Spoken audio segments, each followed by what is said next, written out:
I'm Vicki Hogarth, and welcome to Southwest Magazine. In the next federal election, Canadians will have more options when they head to the polls, thanks to the launch of the Canadian Future Party. Joining me today is the interim leader, Dominic Cardy. Thank you so much, Dominic, for sitting down with me today. Thanks for having me on the show, Vicki. Really appreciate it.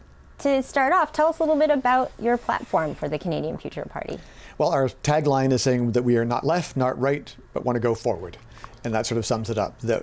You hear time after time Canadians saying that they want a party that's socially liberal and fiscally responsible, that's based in clear and firm democratic values, not going to engage in nonsense. And that's what we're trying to offer, because we have, I think, have had the Liberals not showing that democracy can really be delivered upon in their time in office. There's been lots of announcements, but not a lot of delivery, and that just drives up people's frustration and cynicism. And we've seen Mr. Poilievre take advantage of that by trying to sort of ride in the wave of US populism around the endless campaigns of Mr. Trump. And I don't think Canadians want either of those things. I think they want to see a government that will competently run the things that government can and should run. Healthcare system, I think, would be a great example of where we need reform, but it's something that should be in the public sphere. We need government to get out of some other areas of business, huge subsidies to businesses. That just hasn't been shown to work. I saw that as a provincial cabinet minister. And a firm commitment, like I was saying, to democracy and to a different way of doing politics. That I think we've got to try and raise the bar a little bit in our political discourse, which is really being dragged down into the gutter by social media algorithms that encourage division, extremism, and bad behavior, because that attracts attention. And human beings are human beings, and we like what we like, but there's nothing to stop us if we don't put our mind to it, if we want to make our politics work at a higher and better level again. And I hope the Canadian Future Party can be part of that. What are the challenges when launching a new party? I can only imagine. So the big part is just the registration process, and there was a team of folks headed by Julie Smith, our executive director, who worked behind the scenes for months to get hundreds of founding members who had to send in signed letters to Elections Canada, which then had to be double checked, privacy policies, all the sort of background behind the scenes bits and pieces that go into building a party, kind of like setting up a new business, except for you've got this branch of the federal government watching you to make sure everything is done properly.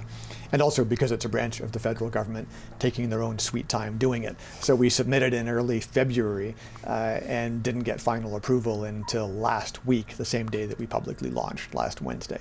So as of last Wednesday, the 14th of August, the Canadian Future Party is fully registered, able to give tax credits, same as the other parties. So excited to move on to the next part of this journey, which is going out and talking to Canadians about what we're up to and why I hope that they will give us their vote in the next election. And there are by-elections coming up. You have candidates. Can you talk a little bit about that?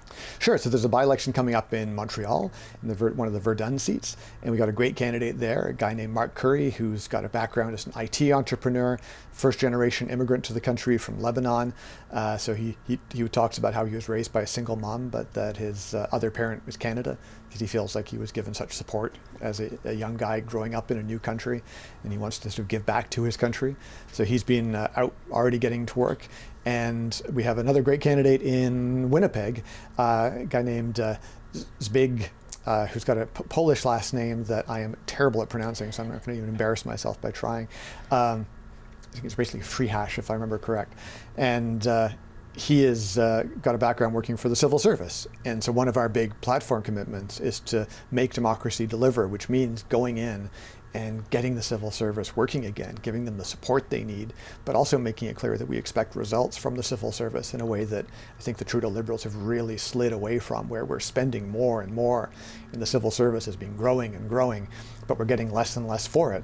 And people aren't going to put up with that for long, and we really run the risk of losing public faith in our government if we can't show the government can deliver. So as someone who believes in government running the programs that government can deliver better than the private sector, better than the voluntary sector, it makes it even more important that we make sure that those programs deliver results, so that people feel that, when I pay my taxes, I'm getting value back for it. That's the social contract. So we've got to make sure that the government side, we live up to that. And Zbig's campaign is going to be, his tagline is "Goes big or go home," and he's going to be talking about our government reform plans, introducing competition and better accountability in the healthcare system, reforms to immigration, and a whole lot of other changes that will be part of our platform. What are the challenges in attracting candidates across the country as you try to grow this party? Well, usually with a new party or a smaller party, and I'm under no illusions about the fact that we're obviously both right now, you're asking people to take time off work, usually, and connecting their name to a project that's brand new. So it's like the political version of a startup. So it's the same challenges of getting people to buy a new type of technology. You got to work twice as hard as the other guys to convince them that your product's worth it, and that applies as much for earning votes as to recruiting candidates. I've been pretty pleased, though, that the last week since we launched, we've had dozens and dozens of people across the country step forward saying they want to be candidates. People who've got backgrounds in the defense sector, in the civil service, people who've worked in the immigration field, people with business backgrounds, people who've been involved in all different political parties. In our national leadership team, we have a former NDP member of parliament. We have a former Harper cabinet minister who's an advisor.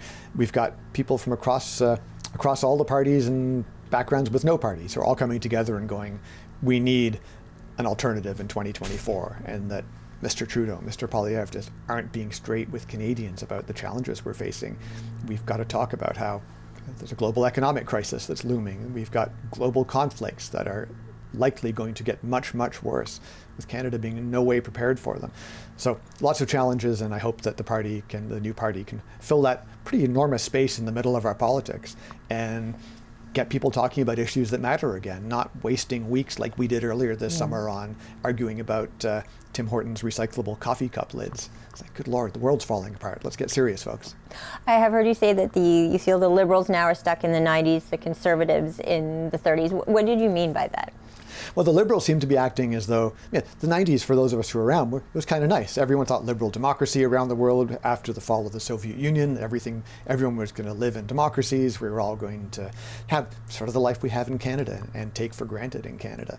And I think the Liberals, sadly, are still living in that world and still taking that world for granted. And it doesn't exist anymore. When Mr. Trudeau says, the world needs more Canada, the world's not listening to Canada right now. The world's listening to Chairman Xi from Beijing and Mr. Putin in Russia, and he's listening to their threats and their bribes and their efforts to extort an international community to abandon democracy. That us sitting here enjoying the protection that we have for a long time from the United States, protection, I might add, that we can no longer necessarily rely on as the US goes through a period of fairly serious instability. Where are our plans for handling that instability, both in terms of supply chains? The imports and exports that Canada relies on depend on travel, open travel on our oceans and our airways staying open. We can't afford to, we won't be able to feed ourselves if there was a trade crash.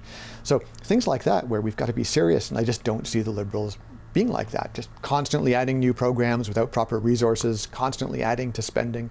When I was education minister, I signed the contract with the feds for the $10 a day daycare plan. And I remember telling the minister at the time at the federal level, unless we have more resources for this, in 2 years' time, this program will crash. And within a year after I'd quit cabinet, and my replacement minister Hogan was saying the same thing, and the feds are saying, oh, well, this just shows that these provincial governments aren't committed to the program. And it's like, oh. Using social programs that Canadians need to create a wedge like that is one of the most irresponsible things that a politician can do in a world where faith in democracy is being eroded every month. And the Liberals' belief again that they can play these sort of 1990s triangulation games where you pit one side against the other. The cost of that is a democratic cost. It might help the Liberal Party, but it damages our democracy. And when it damages our democracy, going back to Mr. Poilievre in the 1930s, we have a party that is openly playing footsie with fascists. And I'm not going to make any apology for saying that. Mr. Poilievre refused to condemn his members of parliament meeting with members of a German neo-fascist party. He has out-campaigned Max Bernier's lunatic far-right project, the People's Party of Canada, who's obsessed with the World Economic Forum. By-election earlier this year in Manitoba, the Tories were out there saying that Max Bernier was a globalist, which is bluntly an anti-Semitic code word used to talk about the control of the world by a world Jewish conspiracy. We have a leader of opposition in Canada playing those sorts of games. It's gross and dangerous, and he's a smart enough man to know better. So the fact that he continues to do this is a choice that he is making. But it's a choice I think most Canadians would find unacceptable And again, the reason why I think there's this desperate need for a party in the center that's going to say, we are not going to play footsie with communists or fascists or any extremists who reject democracy and a rules-based way of running the world. We are not going to reject international organizations the way the Tories are. We're going to talk about how we reform them. That's harder, not nearly as much fun as an election slogan, but it's hard work that politics is supposed to mean. We're going to talk about making our defense spending a priority. I cannot believe that Mr. Poilievre is playing the same game that Mr. Putin wants with the Western democracies by refusing to commit to spend 2% of our GDP on defense. What world does he think we're living in? The Arctic is opening because of human-caused climate change. I know some of Mr. Poilievre's supporters don't believe in that, but that's what's happening. The Arctic is opening. We can't defend it. And our two main government parties are offering nothing in the way of a defense strategy so that Canadians can be sure that our borders are going to be secure at a time, again, when we have an aggressive Russia, which we share a border with, happily invading their other neighbors, making claims on our territory. There are Russian flags planted on the Arctic seafloor by Russian submarines that Canada can't even reach to remove because we don't have the naval capacity to reach our own seafloor. The Tories say that's fine. The Liberals say they'll deal with it maybe in 10 years. My perspective is there's a climate crisis and there's a security crisis. We need to up our defense spending, make sure we can protect the Arctic. And the untold resources that are there, that if they fall into the hands of the Russians or the Chinese, who are also making Arctic claims, we will lose access to, and our sovereignty will be threatened, as well as the future prosperity of our country. So it's a long answer, but that's why I view those two parties as being unacceptable, one for not realizing the challenges we face, and the others for trying to make political hay out of those challenges in the form of Mr. Poilievre, while seriously endangering the future of Canada.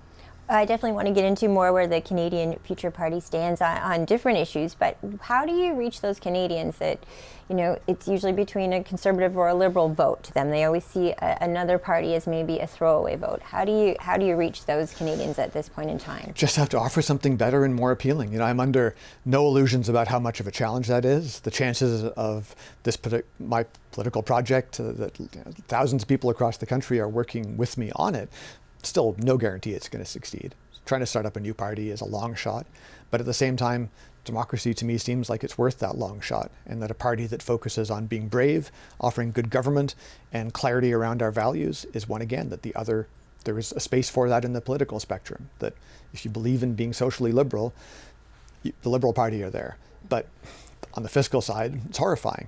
And on the reverse, on the Tory side, where they say they're going to be fiscally responsible, although again, how you can say you're fiscally responsible if you don't pay to make sure your nation is properly defended, I don't know.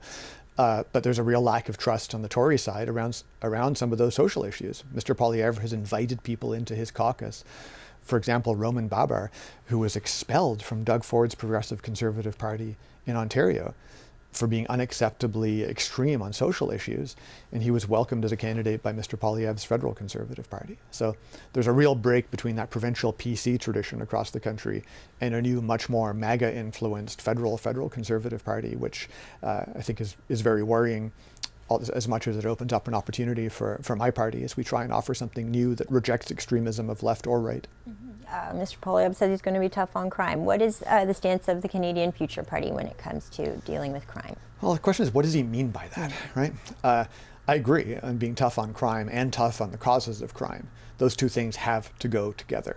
That if you just lock people up, all you're doing is creating breeding ground for criminals. There's the evidence, and the Canadian Future Party is a resolutely evidence-based party, even if any one of the people in the leadership don't like the evidence, don't like where it draws us. Our ideology is to say that if the evidence says something is real, it's real, and we act based on that. So we know that the American-style system of just locking people up and hoping that reduces crime, essentially just through the deterrence of fear, that doesn't work by and large. You absolutely do need, though, to make sure there are some consequences. That's going to mean a restoration of confidence in our police forces, where I think that this is another area where we have fallen prey to believing that we live in the United States. And our discussions around the police and gun violence are ones where both of our main political parties try and cause the other side to be spooked or to make people afraid of the other side. So the Liberals talk about the guns that are plaguing our country. We do not have a gun crime problem in this country with legal weapons. That's an American problem. The American system is insane. but we're not Americans, so let's leave them alone with that. Canada has incredibly well-regulated firearms, so I don't see any reason for us to touch that.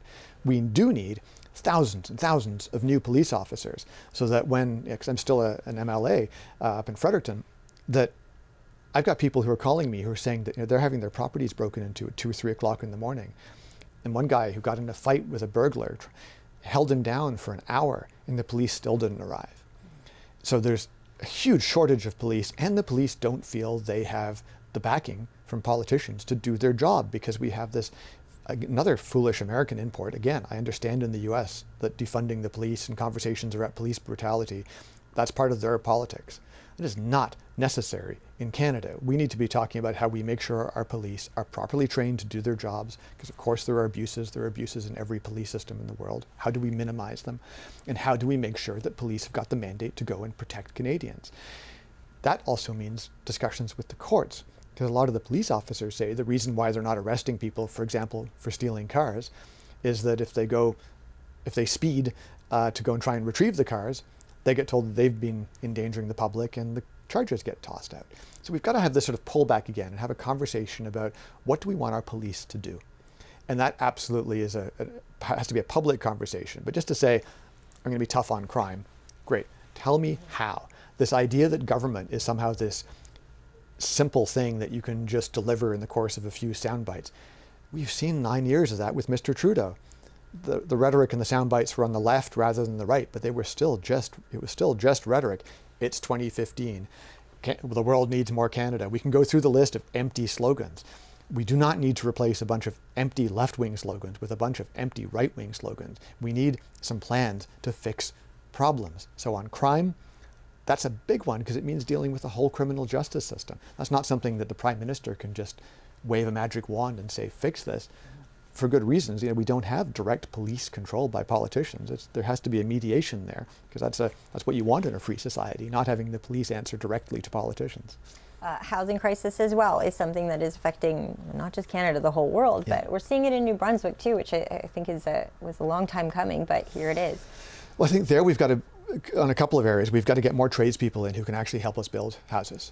That when I was education minister, one of the things that was hardest for me was talking with parents about how they were really frustrated that we had 40-odd schools that still didn't have integrated ventilation systems. And during COVID, that was a big deal with poor air quality. That hiring every single contractor we could find in Atlantic Canada, we were able to do 6 schools a year. We have this huge shortage of skilled tradespeople. The federal government has, again, I can draw a contrast between the federal Liberals and Conservatives on this, that Mr. Poilievre talks about getting rid of gatekeepers. The federal immigration system had been really the envy of the world, and we could easily have tweaked it here and there to encourage different types of people to come in, including tradespeople. The last few years, the 2 areas that were not properly controlled by gatekeepers, Mr. Poilievre's favorite word, the temporary foreign worker and student visa programs, the gatekeepers weren't in charge, the politicians were, and they blew the system apart. And they're trying to fix it with the TFWs, but with the student visa problem, that's going to be a multi-year crisis. We're going to have tens of thousands, mainly of young Indian guys who are here because of their relationships with these not necessarily totally legit private schools, colleges, and they're not going to be able to stay. They only came here, investing in many cases their families' savings to get to Canada. They're not going to be able to stay. So we have done an incredible disservice to them and to Canada by undermining faith in an immigration system that had been doing really well. So we're going to need to put a pause on those visas. We're going to need to do some real work on how we handle the accreditation of schools in this country, so we don't become the branch plant for, in some cases, corrupt business practices in other countries that get connected to our visa system. And we're also going to need to work to encourage immigration from the streams where we really need people like the trades. So another thing, a couple of things we can do. We need a government that's got the guts to take on the Medical Association. They're increasingly moving in the right direction, but unless the Medical Association is willing to give credentials to immigrant doctors, nurses, other professionals, we're going to end up with the absolute horror of, in a time of grave shortages, Canadians being driven to the emergency room by someone who has got the medical qualifications to save their life, so they can wait in an emergency room and not be seen for 12 hours because our system couldn't connect the dots between that doctor and that hospital, and people die because of that. We have got to be clear to the medical profession that they need to be partners in healthcare, and that we need to have the recognition for credentials from other countries, not just the US and the limited relationship we have with the UK. It has to be broader than that. We need people, when they arrive here with a medical profession, to be in our hospitals providing care within 6 months or a year if they can demonstrate they have the skills. But to be told that our standards are so high that we can't let doctors in from France, the UK, Belgium, Spain, Germany, it makes absolutely no sense. It's just straight up protectionism. I understand why the associations do it. It drives up salaries for their members, but it's not acceptable for Canadians. And that's something that we commit to making a big deal about. It needs to be changed. We've got to see the doctors working with doctors from elsewhere to work in Canada. Another issue that will be a part of the next election federally is media. We're looking at Mr. Poilievre saying he looks to get rid of the local journalism initiative, defund the CBC. What is the Canadian Future Party stance on those types of issues? It's more rage farming, right? I mean, a lot of this is coming again from the backlash against the mainstream media in the US and the backlash against supposed gatekeepers. Let's be honest about what he's talking about. He doesn't want people to fact check what he's saying. That for all leaders, there's a real temptation in the social media world where you can bypass your party, your cabinet, your caucus, your party members, the media, and experts, and just beam your words directly out to the population and then try and win votes based on that without any mediation. And you'll hear politicians talking about it, saying, well, it gives me the chance to talk directly to the public. It's like, yeah, it gives you the chance to lie directly as well, to be unaccountable directly. The media's job is critical in a free society. And we have in no way yet figured out how it's going to look in a post-social media world, the same way that the printing press upended the media and the same way radio upended the print press. These evolutions always create disruptions. My concern with this one is we have a political class that is enthusiastically looking to try and move to a post-media world, to have that direct communication under the guise of authenticity and direct connection, when what we're really talking about is the ability to be an unaccountable demagogue, to share misinformation without consequence. So I think we've got to, first, the nonsense about defunding the CBC. I grew up listening to CBC radio. A country needs to have a national radio broadcaster to help in times of emergencies. Mr. Poilievre may not have noticed, we are facing multiple emergencies right now. We need to reform the CBC, I would argue, 100%. I do not hear the voices of Atlantic Canada on CBC, really, anymore. That if you lived elsewhere in the country, I don't know how you would ever know what was happening in the East Coast. And making sure there is, I think, a return to a slightly less Toronto-centric approach. Not that I don't love Toronto, but that I think re-embracing its role as a national broadcaster is essential. CBC Television, I think they need to go and have a timeout and figure out why they exist. I do not understand paying for a publicly funded broadcaster that bombards me with ads and reruns of television that I could easily find elsewhere for free. So if there can be a mandate there, great. But I think that that model certainly could be looked at. But again, it's got to be looked at in the context of reforming and building, not wrecking and pulling down, and which is my concern with Mr. Poilievre's approach. Elsewhere in the media, it's collapsing and it's terrifying. I mean, the fact that we have this combination of new technology, that this latest iteration of Twitter's AI tool, where you can literally make up fake pictures and videos with people doing whatever, putting whatever person's head on whatever other person's body and have them doing whatever you want, and do it to the point that it's nearly indistinguishable from real life. In 5 years, it will be indistinguishable. So we're going to be in a world where we've abandoned any sense of what truth is, because of arguments from the left and right over here that everything is subjective and my experience is somehow more real than actual science-based reality. We're going to need to have a return, if we're going to survive, to an actual science-based discussion where we accept what reality is.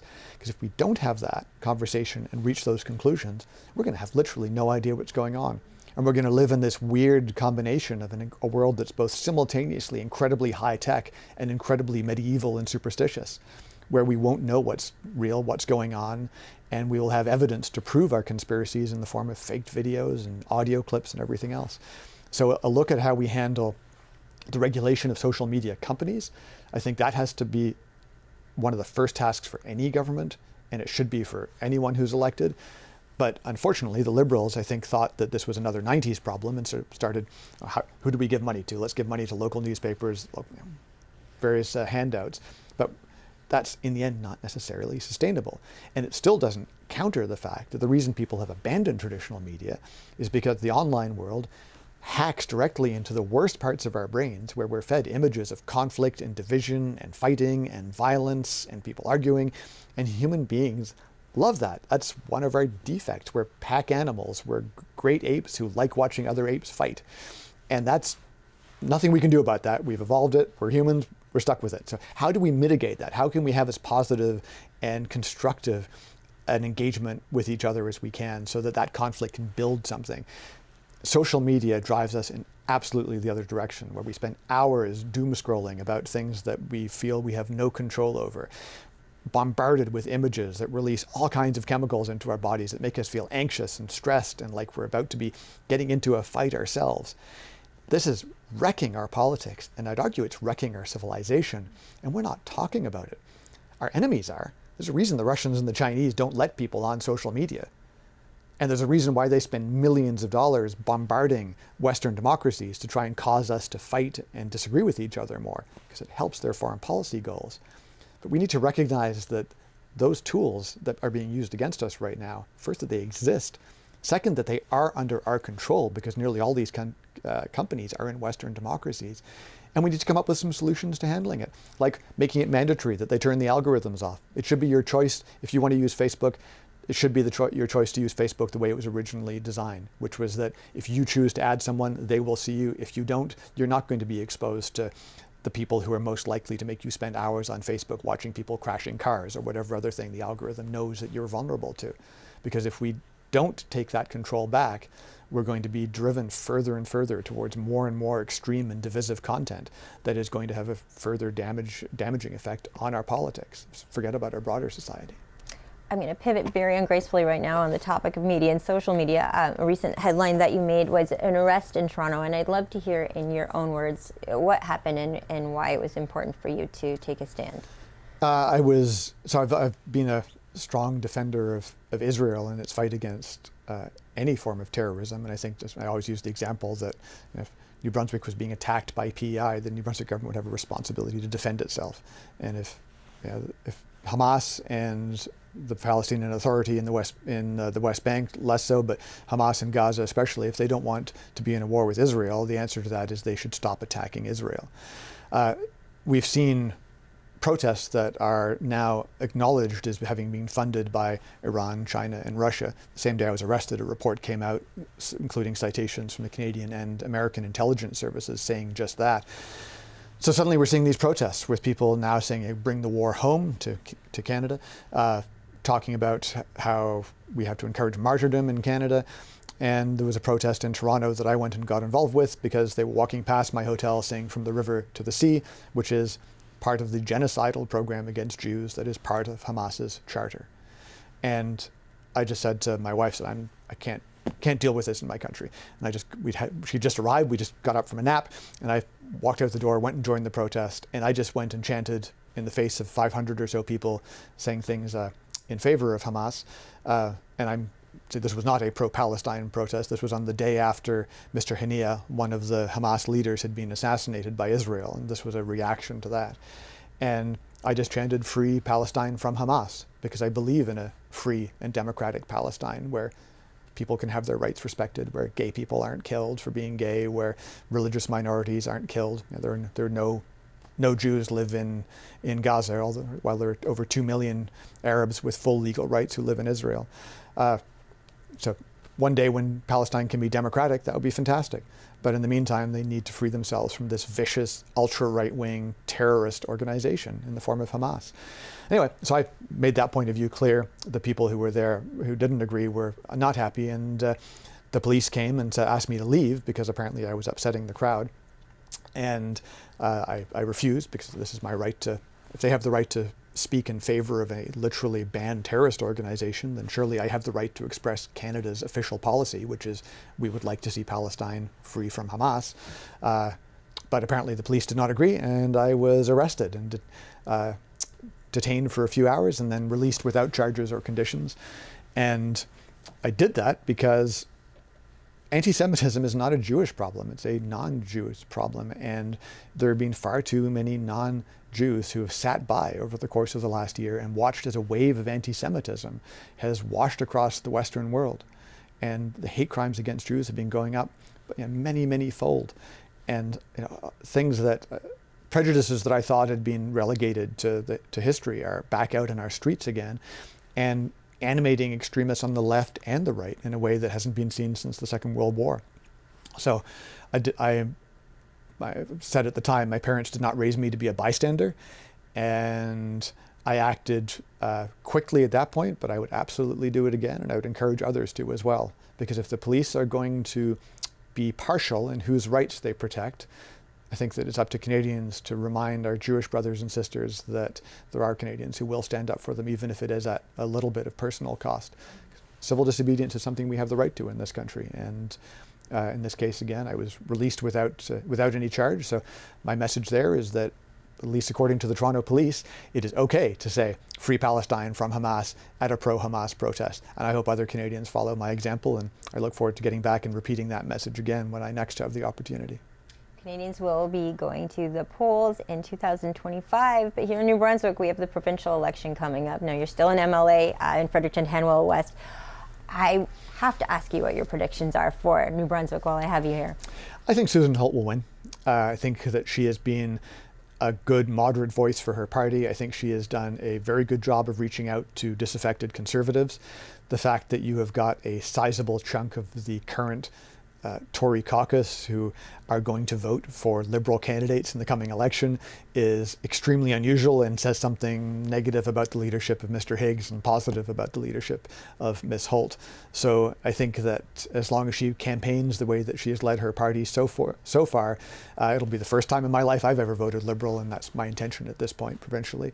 And I think she's built a good team of people from different backgrounds as well, whereas Mr. Higgs is obviously still struggling to find candidates, especially in Francophone New Brunswick, which is obviously somewhat concerned about his agenda, given other parts of his agenda have emerged unexpectedly over the last couple of years. I think people's faith that he won't let his personal prejudices direct his government choices, I think, are probably a lot higher now than they were, and for very good reason.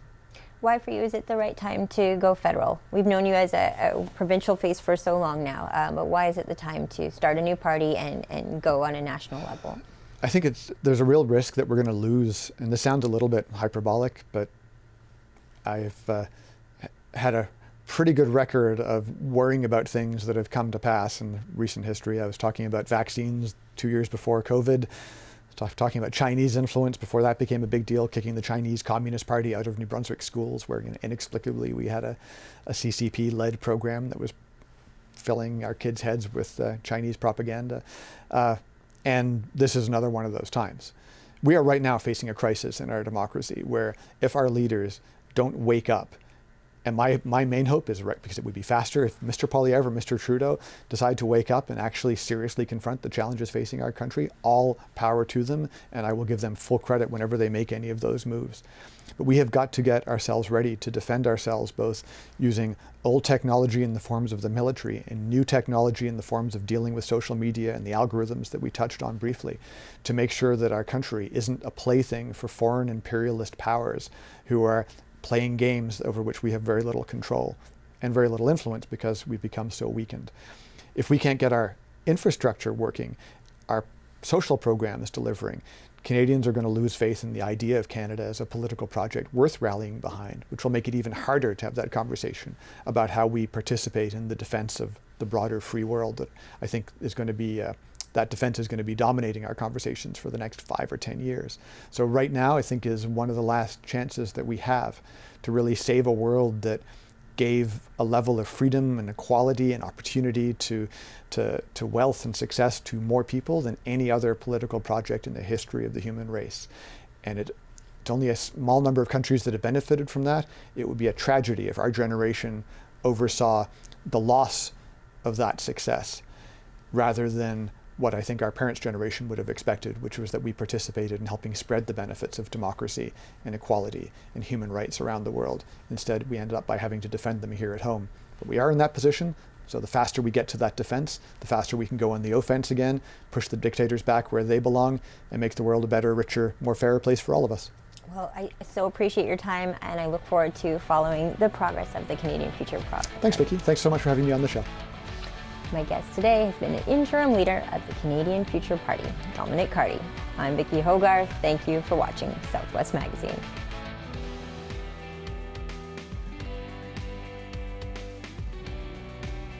Southwest Magazine is a news and public affairs production of CHCO Television.